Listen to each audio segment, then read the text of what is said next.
This is so exciting because I have had the idea for Tita Talks as a platform, as a community space for a long time. And the big vision for it as it progresses is that I really want it to be a place for us to share stories, for our stories to exist, free from exploitation and extraction. There are so many people out there who are trying to extract our stories from us. And my first guest on the pod is Eliza. And I have known Eliza for 12 years now, which is pretty wild to think about. And I would say like the first 10 years of that, we weren't very close. We weren't very close. We were just like in similar spaces.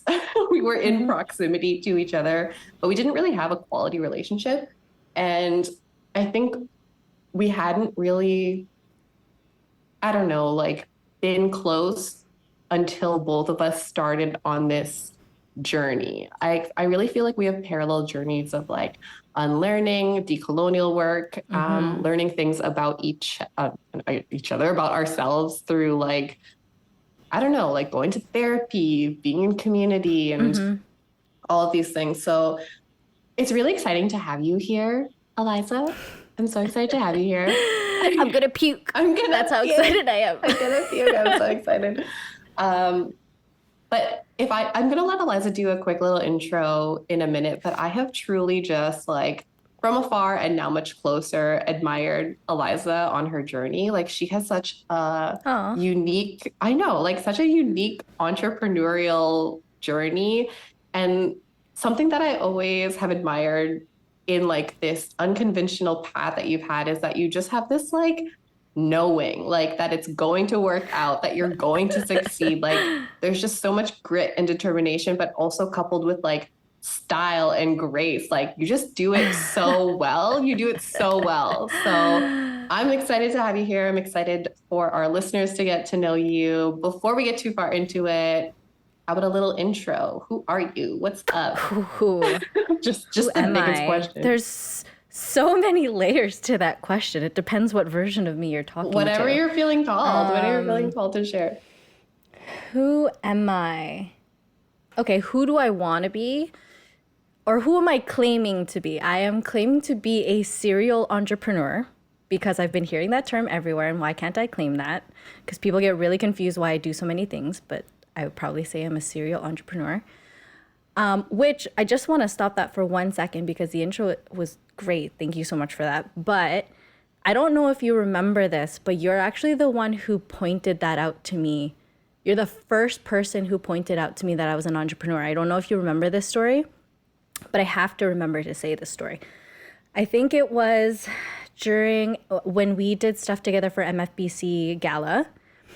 And I think we were at your house putting stuff together, and I was talking to you about all these different jobs I've done, and I didn't know what I wanted to do. And your voice rings so loudly in my head to this day, and it's always a constant thing, but you were like, that's an entrepreneurial spirit. And like from that, I never really, it wasn't a thing that I constantly thought about like, yeah, she said I was an entrepreneur, so I'm gonna work towards that. But when I started to take it more seriously, moving to Toronto and really thinking about what steps I wanted to take to get there, I was just like, yo, Kat saw me before I saw me. Just in explaining like my unhappiness in certain jobs, seeing like the problems in it and wanting to build solutions, but being denied because I wasn't in a managerial position or I wasn't in the level that people thought I should be. But I remember that and just wanted to point that out because I think it's so cool that we're talking about this all now and like crazy where we're in our lives right now. You don't remember that? I don't remember that. And just to provide some context, like the gala that we were planning at the time, that must have been like 2014, 10 years ago at least. Definitely before I moved. Yeah. And I mean, yeah, I've always seen you that way, like entrepreneurial in spirit, like just so unafraid. Yeah. Which is a funny thing. But anyway, okay, so back to this bio that I'm trying to claim. Serial entrepreneur. I am what is the term? First gen, second gen, Filipino Canadian? Yeah. I would say like First gen? first gen. Sometimes I get the math Okay. incorrect, but your parents immigrated Yeah, to, same. yeah. Yes. I don't even know how to explain this. I'm not just a spa owner, but I'm a lifestyle brand owner and an academy owner. So it's all under one umbrella, which is why I like to say serial entrepreneur, because that gets really confusing for people. Yeah, give us the like really Cole's notes on that. So Eliza owns Ellie and Amar studio in Toronto, and there are a number of, I guess, like divisions within that. Within. Yeah. So January of this year, we officially incorporated. So the journey that we were trying to get to, and that's why it gets a little messy trying to type an about us and put it on a website because there's a lot of different things.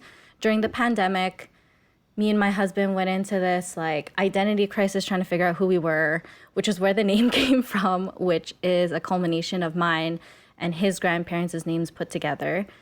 We started that line with the idea of a lifestyle brand. We released 18 karat gold jewelry online through the pandemic because we were both out of a job. And then fast forward to post-pandemic, things reopened. I decided to become a contractor with my lash and brow business in a spa. Fast forward a couple months later, I get asked by the owner of that spa if, owning a spa of this scale was something I'd be interested in. And I don't know if I was just like Delulu from catching COVID before or if I was like, I don't know. Yeah, very Delulu in that. But I was just like, what the fuck is happening? And so, yeah, I took on a spa, an existing spa. We changed the name May of the following year. So 2021, May of 2021. No, May of 2022, we officially changed the name to Ellie and Amar Studio. So Ellie and Amar Studio is an umbrella company that owns a spa, the lifestyle brand, and then now the academy that we're launching. And hopefully future other divisions within it. Because why the hell not? I love that. I love that. And a couple of things. One, I love that you resist this, I don't know, like colonial systems of oppression required train of thought that's like, you need to be good at one thing. You need to pick one thing, you need to specialize in it, you need to live and die in this one career. Like, these systems work so perfectly to keep us one track minded, to keep us small, because 100%. If we don't have time to like dream or believe that we can do all of these things, like who benefits, right? Like we just become these perfect little machines of capitalism. So I love the way that you've resisted 100% this need to just like pick one thing. Like we can be multifaceted, we can do all these things. And today you're sitting here across from me, like I can feel the confidence like exuding out of you when you talk about your business. And like, I'll say that has definitely grown over the last couple of years. And something I kind of want to talk about and ask you is, when you first took over the salon, I felt like there was a lot of resistance from you in like, maybe not feeling deserving of it, or like there were some people I think at the time that were slightly judgmental around the way that came into your life.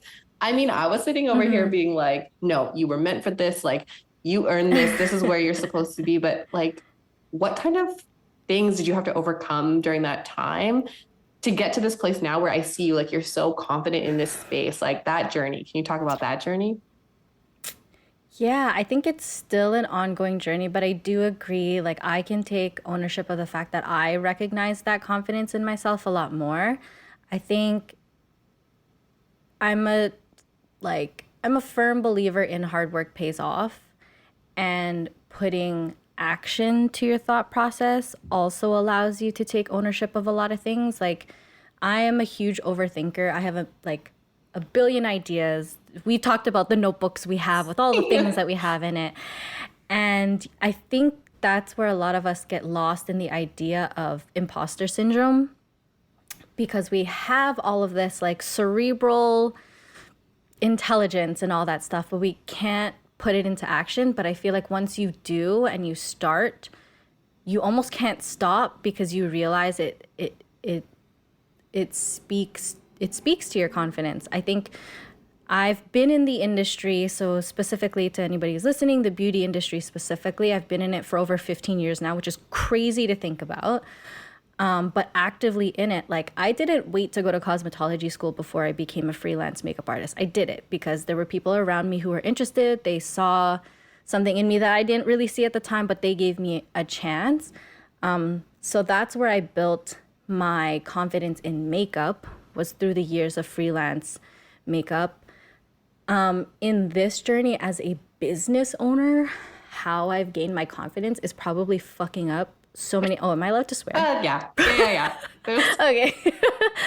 But fucking up so many times, and also realizing because you are the business owner, there is no one you can blame it on other than yourself. And on the flip side, you also have to give yourself grace because you've never done this before. So I think my confidence comes from like this internal dialogue I have with myself and have had with myself to support myself through my business journey that nobody else can give you.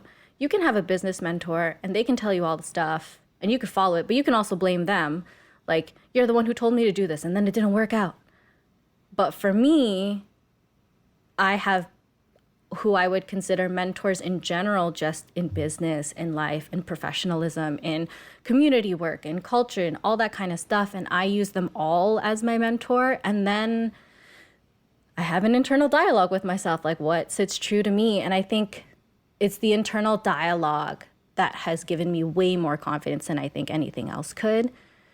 And if I were to also be super transparent, I think this idea that we don't need external validation, I think there's a healthy amount of external validation you need is because we're fucking humans. We need to hear from our community. We need to know if we're speaking true to who we are. If what I'm saying, and I believe what I'm saying, translates to you as my community. So hearing from our clients and hearing how much like the changes and the atmosphere, what it feels like to them or what they've noticed, it's so crazy, and it like boosts my confidence. Like, yeah, I am about that shit because I'm saying that that's what I'm about, and that's what you're feeling too, because like energy doesn't lie. So I feel like that's where the confidence comes from, for sure. Yeah. And I had to audibly react as you were saying, like the part about external validation and just being so real about that. Like every day in my head, I'm trying to, I guess, like lessen the importance of external validation to my own confidence and like my ability to show up in the world. But the reality is you kind of need a certain level of it, which I'm still learning. I'm definitely still learning myself. So I love that point that you made because that feedback loop is so important. And I also think like if I could even reframe it in my own mind, it's like it's not external validation for this like ego-filled reason. It's external validation because that energy exchange is allowed to happen. Like it's okay, it's safe 100%. to happen, right? Like the work that we want to put out into the world, we should feel the reactions of people.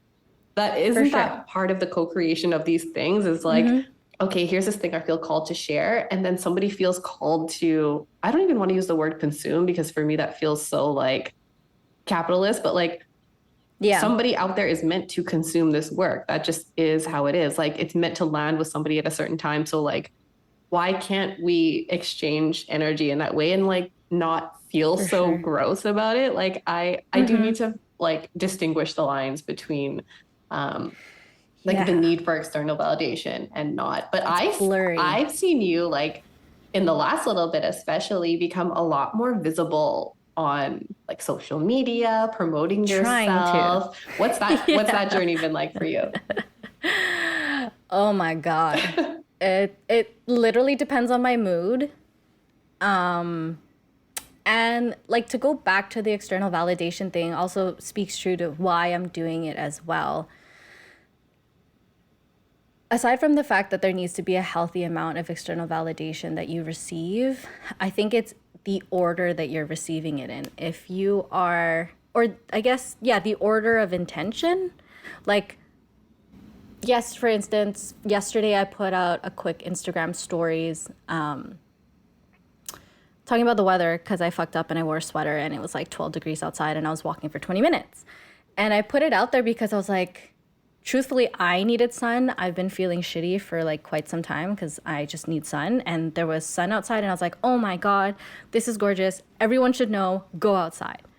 And so I put it out there. So it's like the order in which you're deciding to put content out there. If you're sitting in your room and like, let me see what's trending. Okay, that's what I'm going to put out. Then that's like the twisted way to do it, in my perspective. If that works for you business-wise, that's great. And I think it also goes down to like the blurred line between what we do or what we're trying to do, which is be of service to a community, whereas people look at external validation or use external validation differently when you're a product-based business, if that makes any sense, like a physical product or like clothing, I don't know, lip gloss, whatever. Selling a product is different than selling a service. So I feel like when you're selling a service and you lose sight of why you're doing it in the first place, that's where it kind of gets a little cringy. Yeah, I'd say. Yeah. But in building my visibility now, I think now was the right time because I had some experience behind me in what I was talking about. I think I'm also really understanding what my identity is, not my brand identity, but my actual identity. And so I'm just trying to put that foot forward in everything I do at this point, and hopefully that becomes my brand identity because that's what becomes cohesive and what people see. And social media is like, I have a love-hate relationship with it because I love it and how I consume it. But I always get worried about how people consume what I put out. So I don't know Which like what I'm doing on social media. Can't be controlled though, right? Like if I come to the table with like pure love and intentions and like here's this soul message that I have to share or whatever it is. It could be something as simple as like, oh, I'm sharing with the world that like I'm outside in the sun right now, but that felt good to me at that time. Like that intention was still true. If I come to the table with all of that and somebody decides to like misread or like if it's consumed in a way that I can't control that, right? So yeah. There's so many things like this identity journey, I think is so relatable. And then this tethering of identity to brand identity and how those two things are actually like really intertwined. Like for me, when I think about this journey of like coming back to myself, understanding a Filipina identity, it always relates in a broader sense to the business, right? Like everything that I do, the offerings that make sense to me, the things that I'm called to do become stronger when my identity is more clear. 100%. So what can you say about like the parallels between like coming back to your identity and like how that has translated into your business? Because from here, I can see it, like I can see the progression of it, but like, what's that identity journey look like? I wish I had a better way to articulate it where it seems like it's not formulated, but it seems like there's this plan to it. It's not linear, right? Like it's definitely not this like step one, I did this, step two, I did this. It's like which is a scam if you're following those things. Please don't do that. Find your identity in 3 easy steps. Yeah. I think also now in the last little bit, the reason why I felt a lot more comfortable putting myself out on social media in the way that I do is because I came across Chris Do. So he's like a branding expert. And I watched an interview with him, and his number one thing when he was talking about personal branding, he was like, what is that? Like the one thing you can invest in if you want to work on your personal branding is therapy. Figure out who the fuck you are. Who are you trying to sell us if you don't know who you are? And when he said that, I was just like, Duh. Mm. So it's like therapy in whatever form it is that works for you. I don't want people to think that you traditionally need to see a psychiatrist or a psychologist or a psychotherapist, whatever it is. But whatever that therapy is for you that brings you back to who you were before you were tainted with like adulting and like serious stuff, that's you to your core. And until I started to bring myself to that, I think I was trying to conform to what people thought a lash and brow specialist should look like. And so I was living that and it felt gross. And I feel like I was more stressed out and depressed during that time, because the truth of the matter is a lot of those structures that are put out for us to follow are colonized structures that fit a certain person that isn't me. So yeah, I mean, personal branding right now is just, the stage that I'm in is just put shit out that feels good to you. In whatever grammar you want it to be, in whatever format feels comfortable for you. I do Instagram stories in the way that I do candidly because that's the easiest for me. Some people are really good at doing Instagram lives, like good for you. That's crazy. But That's it's just not for me. crazy. Maybe not yet. It's crazy. The girlies that go live. That's crazy. That's crazy. Honestly, like, do you? That's great. And I think what's also cool about the journey of identity is I'm starting to pick up on I'm trying to sound very specific. The vernacular. Oh, Is that the word? yes. So like how I say crazy, that's crazy. All of these things are coming back to me. I used to talk like this before. And then for so long, you're kind of like prim and proper within the industry. And you talk about like, yes, bitch. And I don't know, boss vibes, boss fit bitch vibes, which is great. If that's you, that works. It just wasn't me. And Oh, yeah. when I talk, I'm very bro and very dude. And very like, what? That's me. Because I grew up with a bunch of guys in like my high school to 20s. And there is room for that in the industry. You're just not going to see it very often. But remembering that there's room for all of us in however it is we want to show up. Ooh. Wow. Like, again, just, it's cool. It's just cool to see this, like, when you become like unapologetically yourself, when you feel the confidence to be able to just like show up in the way that you naturally default want to show up, instead of like, hey guys, come to me to do like this content creator voice, which honestly to me, like, Yeah.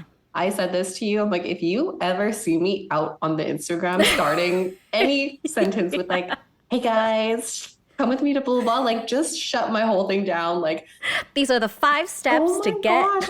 No, and like, please hack my Instagram and sell Bitcoin. Like, I don't want to be here if that's the case. Because, and it's, again, like, no disrespect to people who like, if that's a style that like actually does resonate with them and that's you, that's cool. But for me, I know that that is not true to me or how I speak or the way that I want to share information. But I think no matter what industry you're in, it's actually so interesting to see the parallels in, like, for me, I've always had a very corporate career, and like for you in the beauty industry, there is just like one set standard for how we're supposed to act in these spaces, right? Like, I found myself just like watering myself down to become more palatable, to become more marketable. And like, it happens in every industry, like capitalism, patriarchy, they work hard. They work hard all day long for us to just like believe that we need to be one certain way to do things. So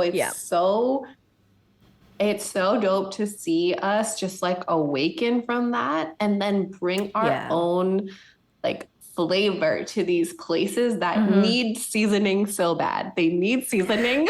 Like, everything 100%. is so bland. Everything is so pale.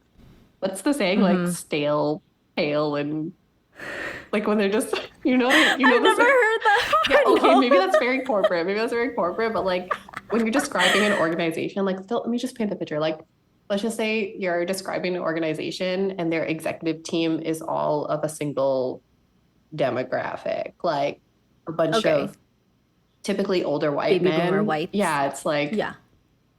pale, stale. There's a third one, and it's really bothering me that I can't think of it. But That's so the funny. point is, the world needs our flavor, it needs our coloring Yes. on things, and it's. 100%. I would probably guess, especially in the beauty industry, the thing that must be infuriating to watch, or maybe just infuriating for me to watch. No, no, no, we've had this conversation, but to see certain beauty trends happen and it get picked up by a white demographic when its roots and Yeah. origins are in Yeah. some BIPOC community, Yeah. but now it's cool Yeah. all of a sudden. And that is like, Yeah. I think that is one of the difficult, I guess, like for me, like a barrier to self-identity work is this like Mm-hmm. resentment that I feel when I see the Mm-hmm. things that we got made fun of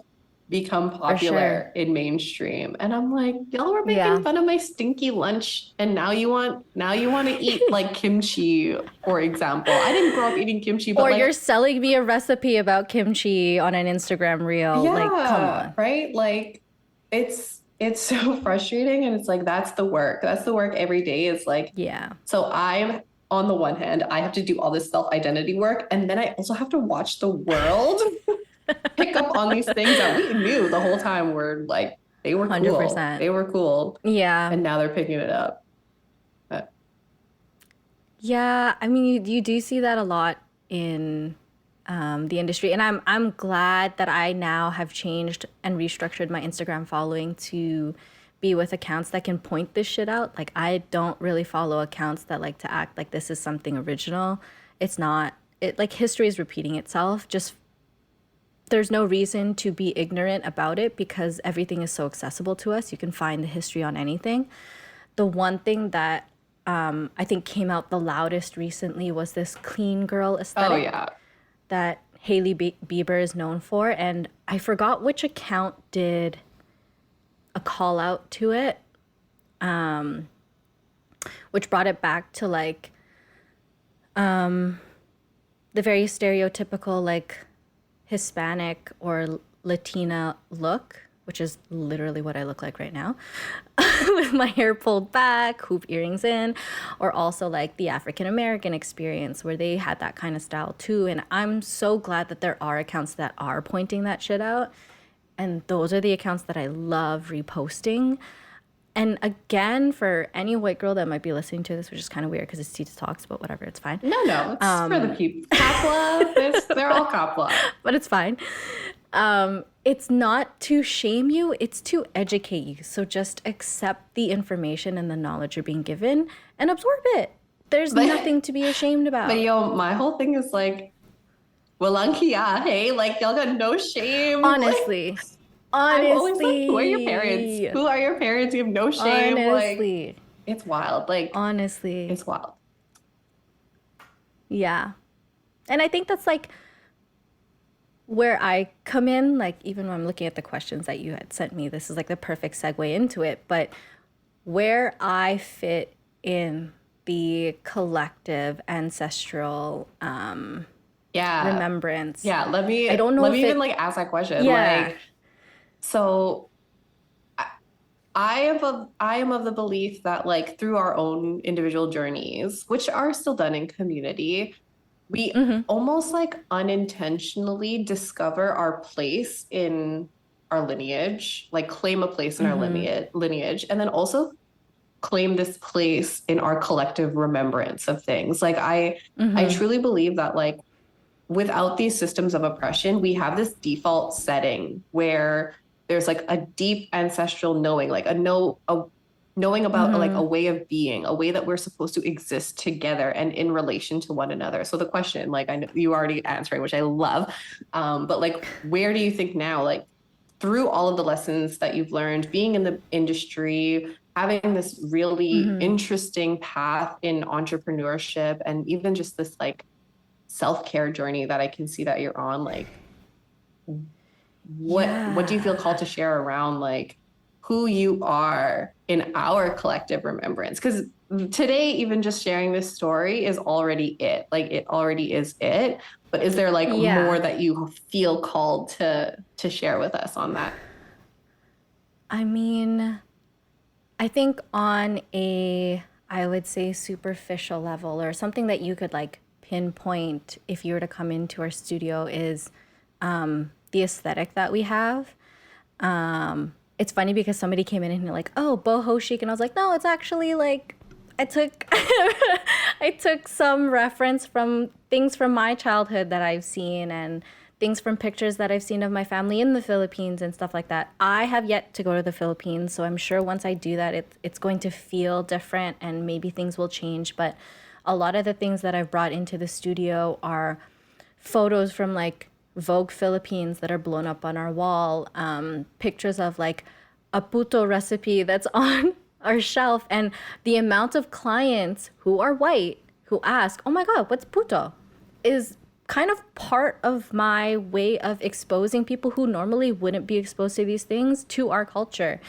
And I am going to continue doing that by, putting books in there and things that I feel are right to be on a wall.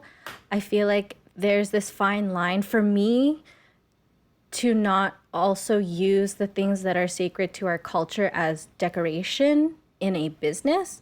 So there are certain things that I'm still trying to toy with and figure out.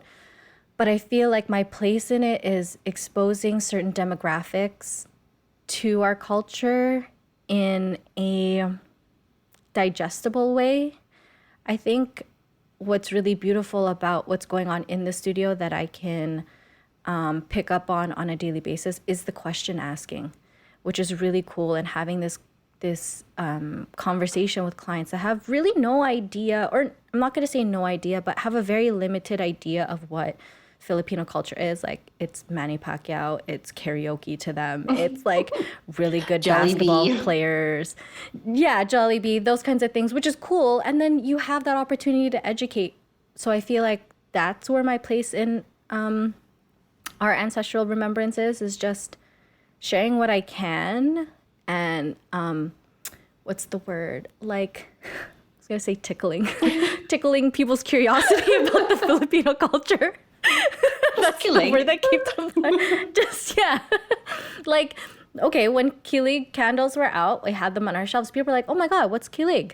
Great. Let me tell you. And so it's these little things that are just like, just little tidbits that people can take home and be like, "Huh, I wonder what else I don't know about the Filipino culture." Or like talking to them about like the Spanish colonization, the Japanese occupation, America's America's history with the Philippines, stuff like that. Weirdly enough, those conversations can happen inside of a spa setting where it's very intimate and you're learning about this person you're servicing. So I think that's where my place is in it, is being able to have these types of conversations that what is the word? Not tickling. That that spring curiosity, Yeah. I guess. Yeah, that inspire. No. Yeah. There's a word. But you know what I mean. I feel like that's where I'm at, because I'm still trying to uncover what that means to me, because I think we still also get stuck in ancestry as the lineage we know of, rather than what we don't know, but what we feel, like what you were talking about, this knowingness, that I think being in Canada or being anywhere in the Western world, you kind of get like discouraged to tap into. So, Well, yes, of course, because can you imagine how powerful we would be if we didn't subscribe to Western views around like what education is supposed to be, what knowledge is supposed to be? Like, think about the ways that like a university education is so gate kept, right? And like this language that's used, like nobody talks the way academics do in like research papers or things like that. Like there is a reason why this language is used that way. And that's why I'm really obsessed with this idea of storytelling in this way, because like historically Filipinos, for us, like we had to rely on storytelling because we didn't have good records of our history. Like Right. a lot of our history, from what I know, has been lost through natural disaster. Like even in my own family's experience, like I haven't seen a photo.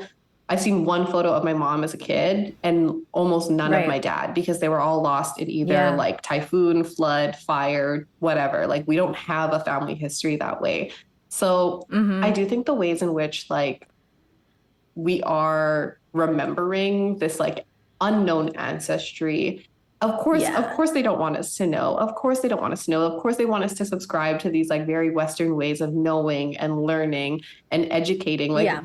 Like this right now, this storytelling is not the education. Of course it is. Of course it is.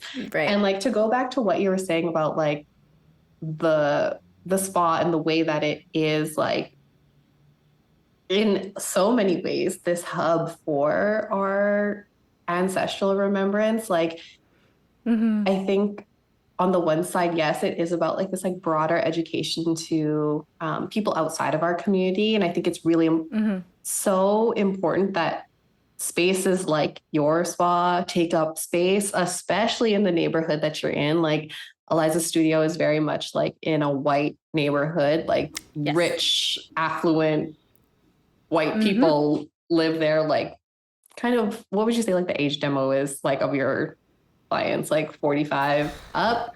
Okay, like our oldest client is like 80 something. Yeah.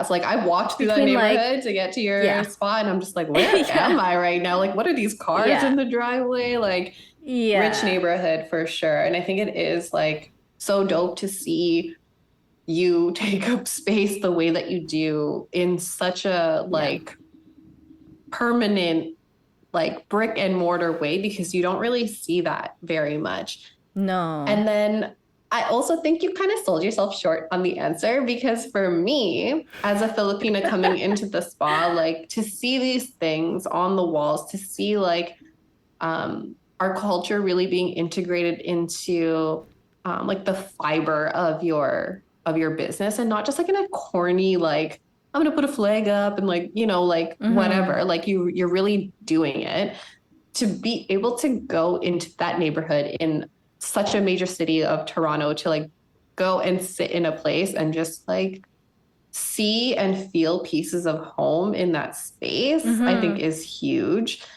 And then when it comes to like this ancestral remembrance, it's like, oh, this message that I can just like also take up space this way, that like I can see myself in these things. Like I think the reference points for like seeing other people the way that they're doing it, seeing Filipinas in unconventional situations, career positions, that kind of thing, I think is so important. Like for me, at least, that's been a huge part of my identity journey, is like, oh, I just didn't have a reference point for what I could be doing other than nurse.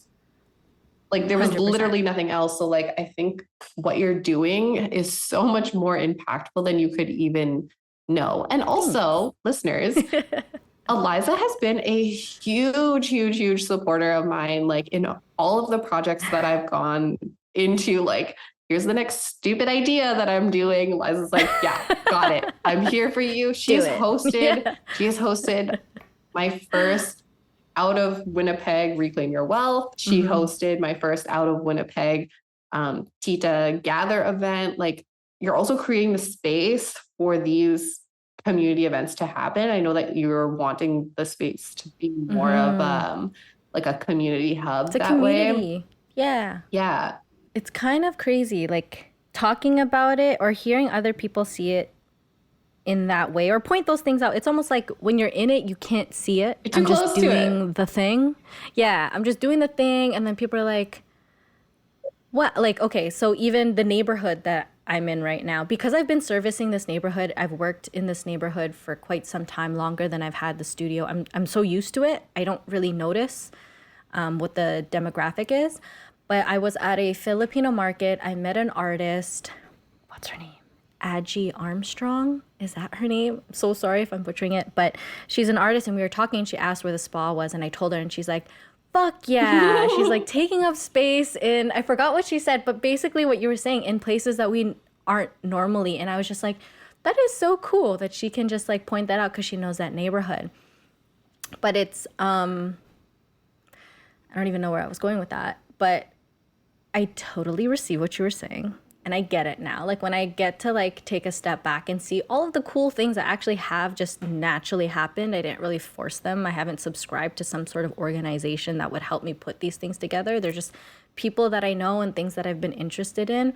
It's kind of cool to see it. And that's why during that Tita Talks gathering event, I became so emotional because I was like, holy shit, what is happening right now? Like, this isn't something that was pre-planned months in advance. We didn't really have a strategy.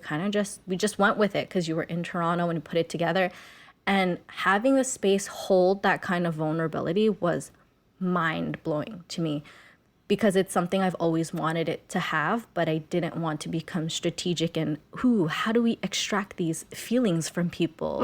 But to know that a space can hold that and it can make you feel comfortable enough to be that way, like speaks a lot to what you're putting into it. Yeah. So it's really cool. True testament to who you are, the vibe you keep, the way that it's, I won't say curated because that feels so, it is curated though, but like the way that it's very intentional, like the space, what you bring in, who you bring in. And like, for context, we did Tita Talks Gather at Ellie and Amar, and it was a community journaling and storytelling event challenging our beauty narratives, which again, perfect place for it. And Eliza's amazing. Like she went and like put all of these lights up and all of these like really gorgeous like textiles and pillows. It had to be vibey. It was such a vibe. And yeah, if you go to the Instagram, Tita.talks, is that my Instagram? I think that's my Instagram. You can like swipe through some pictures from that day, but it was such a vibe. And the women that were called in for that event, it was just so aligned. It was just so aligned. And I think it came from this place of you and I having very like true intentions around the work that we wanted to do in community. And also like for me, selfishly, I'm like always trying to create the spaces that I wish existed, which I guess is like not super selfish, but like, like I always think back about my own journey and like, that is a lot of times what inspires these spaces, like this space even right now. So yeah, that was such a magical evening. And I love the idea of us like taking up space, doing journaling together, taking up space with our stories. Like these stories need to be told and held in community and validated by just saying them out loud. So I'm so grateful that we got to do that event. It was just like one of my favorite ones for sure. It was super cool. Yeah. All right. What a weird, yeah. That's it. It's so great. Yeah. You're amazing. You're amazing. Like, I think you're just like so cool and low key about it, but like you do the most. You do the freaking most. So to close out, I guess the question I want to leave us all with is like, in a couple of words, what do you think your, like if you had to claim a place in your lineage, what's the role look like? I can think of a couple for you. God. I can think of a couple, but I'm forcing this activity because I want you to like stand in your power around it. You know, like I can see it. I think you can too, but like in a couple of words, what do you think your role is in your lineage? I think I'm like the healer in my lineage. Yeah. Sorry, I won't interrupt with my excitement because I am very excited about what you just said. The healer or like the dream encourager. I don't know if that's a term, but I feel like that's what I've always been called to with anybody around me. Somebody gives me an idea, I'm like, hell yeah, you can do it. Like, what do you need? Do you need anything from me? Can I help you in any way? Can I connect you with somebody? Or like, somebody will be in like a weird job position and they want to like veer off and become a barber. I'm like, hell yeah, you can do it. I know somebody here. Like, why don't you just shadow them? Like, I feel like that's who I am in my lineage. Yeah. So healer and hype woman. And hype woman. Yeah. That is perfection. That is perfection. Okay, Eliza, to close it out, where can the people find you, both in real life, like the salon, and on socials if they want to keep up with you? Yeah, so the spa is 560 Mount Pleasant Road. We're in like Davisville, Yonge and Eglinton area, Midtown Toronto. You can find the spa's Instagram at Ellie Namar Studio, the lifestyle Instagram at Ellie Namar, or my business Instagram, which is at Psycho Beauty TO. That's where you can find us. We are multifaceted. Love it.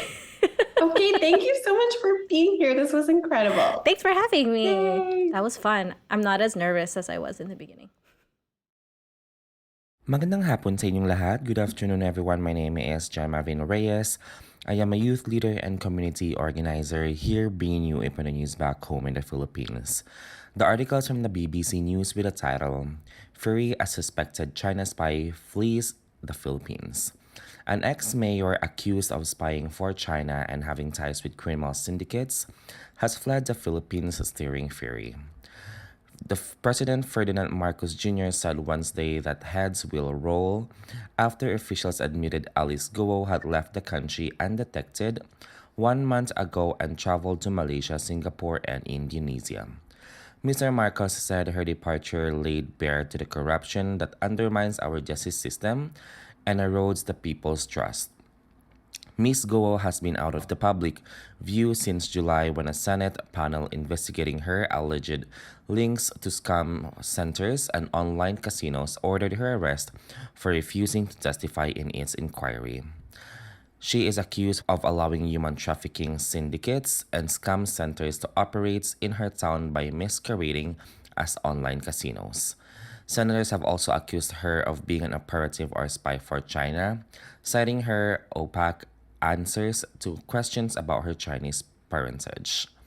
Police have filed criminal complaints against her, while the Philippines anti-graft body recently dismissed her from office, citing grave misconduct. She has denied all the allegations. Ms. Go left the Philippines illegally and skipped border checks, according to the country's Bureau of Immigration, which said it found about her travels abroad through intelligence sources. Mr. Marcos said he would express the culprits who have betrayed the people's trust and aided in her flight. He also ordered the cancellation of Ms. Go's Philippine passport. Senator Risa Hontiveros, who has been leading the investigation on the Philippine Scam Center since May, said it is unacceptable for Ms. Go to slip past immigration checks. The nerve of this fake Filipino using a Philippine passport to escape, she said. Ms. Go came under scrutiny in March after authorities uncovered a huge scam center and human trafficking operation in her sleepy town of Bamban, north of Manila. The illegal operations were hidden in the Philippine Offshore Gaming Operators, or POGO, firms that stood on land owned by Ms. Go's family. Prior to that, Ms. Go was relatively known and had not held public office before being elected mayor in 2022. She claims she grew up sheltered in the family's pig farm in Bamban. While pogos are not illegal, they are increasingly being expressed as cover for other crimes. The firms, which mostly cater to mainland Chinese clients, flourished under former President Rodrigo Duterte, who sought close economic and political ties with Beijing. But Mr. Duterte's successor, Mr. Marcos, reversed the country's foreign policy direction and had cracked down on Pogo-linked crimes since assuming office in 2022. Nationalist sentiment is also growing in the Philippines as its dispute with China over reefs and outcrops in the South China Sea continue to foster. Earlier this week, Manila and Beijing traded fresh allegations of shipping ramming in the resource-rich waters. The article was written by Joel Ginto and published on August 20th, 2024. Thank you so much for listening. Maraming salamat sa pakikinig. Once again, this is John Marvin Reyes, delivering you Philippine news from abroad. Hey, bienvenue et salut à tous. Je suis Fanny Christo et vous écoutez à Radio Kapwa sur 90.3 FM CKUT. Nous sommes le mercredi 28 août, donc il reste 2 jours jusqu'à septembre et le recommence de l'école. Aussi, je retourne de vacances. I visited Toronto and the home slice Nikki Anchovy filled in for me last episode, and I'd like to welcome Nikki to the team officially. Mais maintenant, c'est le temps pour notre communauté. Il y en a beaucoup. So grab something to write with and write on, or open your scheduling app and get ready to find out what's happening in La Belle Provence. First off, today, Wednesday, August 28th, at 6 p.m. at the T.I.T.A Maisonneuve, which is at 260 Boulevard de Maisonneuve West. Symposium Noir's Desiree Rochat is part of the Festival International de Street Dances program this year. Check out her talk titled Mouvements, Espaces et Transmissions, Histoire Afro-Montréalaise de Danse for free entrance. For more info, you can visit the Symposium Noir's Instagram at Symposium Noir. And then tomorrow, Thursday, August 29, from 6 p.m. to 7 p.m. at Park Martin Luther King, get ready to groove. Join Black Community Resource Center, BCRC, for Afro-Caribbean dance in the park with Ugana. All ages, children, teens, adults, and seniors are welcome to dance and have fun together. For more info, you can visit their Instagram page at BCRCMTL. And then the Friday, August 30, at Bar Le Ritz, which is at 179 Rue Jean Talon West, from 9 p.m. to 2 a.m. You can join Lovers Boulevard for their Glow Summer Sunset event, which is an open format dance party as we all say goodbye to summer with one last epic dance party. Celebrate the end of the season and get ready for the next with some amazing music and good vibes. They'll be spinning everything from current hits to throwback jams, remixes, and global sounds. It's an open format, so expect a mix of everything that makes you want to dance. Sounds by our home slice in Kapwa, Honey Bun, Givenchy, Steezy, and DJ Mister. For tickets and to find out more info, you can visit their Instagram pages at Lovers Boulevard _ Hello Honey Bun, Givenchy, Steezy.stl, and DJ Mister. And if an open format isn't your thing and you're more into the punk scene, then Friday, that same day, August 30, from 7 p.m. to 11 p.m., the doors at 6 and the show starts at 7 at Batman Set, which is at 1900 Rue Lebert, is an all-ages back-to-school queer punk show. These shows are aimed at any marginalized teenagers looking for a place to exist with each other and be themselves. Queer, POC, and disabled young performers are prioritized. It may sometimes have an older band, but you know what? These shows can provide a safe space for marginalized teenagers and bring them hope that they can grow old without compromising their identities. So yeah, you know what? To find out more info on this event, you can go to montreal.askapunk.net and you'll find the info there. Okay, so for the Saturday, August 31st, from 5 p.m. to 7 p.m. at Martin Luther King Park, you can get ready to shine for an open mic organized by the Black Community Resource Center, BCRC. Whether you're singing, speaking, or just cheering on, it's all about fun and good vibes. It's open to all ages, so grab your family and friends for a night you won't forget. And then that same day, August 31st is actually a continuation of the previous weekend. The Marché de Nuit Asiatique is back for its 8th edition, taking place the last 2 weekends of August. You can join them as Chinatown transforms into a vibrant Asian night market at Oasis as part of the Island Moments. For more info, you can visit their Instagram pages at Night Market, MTL, and Mural Festival because it's brought by them too. Like I said, it's August 31st, but also the next day, September 1st. That same day too, it's a crazy Saturday, August 31st from 12 to 4 p.m. at Parc La Fontaine. You can come hang out with the Pan-Asian Collective with other Asian identifying folks for the last picnic of the summer. Bring a water bottle, a blanket, and any snacks to share if you can. For more info, you can visit their Instagram page at PACMTL. So yeah, that's it for this current week, but we also have a lot of events for the far future. So next Wednesday, September 4th, from 6 p.m. to 8 p.m. at 2175 Rue de la Montagne, Say Sport is inviting you to their first Say Safe 6 to 8, where they'll be discussing best practices to navigate the online dating world while protecting your digital identity. Come exchange tips, share your dating stories, whether they're good or bad, because we've had a bit of both all the time, right? And make new friends in a cozy atmosphere. Visit their Instagram page at Say Espora for more info. That same day, Wednesday again, September 4, at Multicaf, which is at 3591 Appleton Avenue, from 9 a.m. to 4:30 p.m. Multicaf will become a super governmental service center in collaboration with Service Canada, the Canada Revenue Agency, Revenue Quebec, Service Quebec, and the Ministry of Immigration, Francisation, and Integration, which is also known as MIFI. So they're offering direct access to various government services.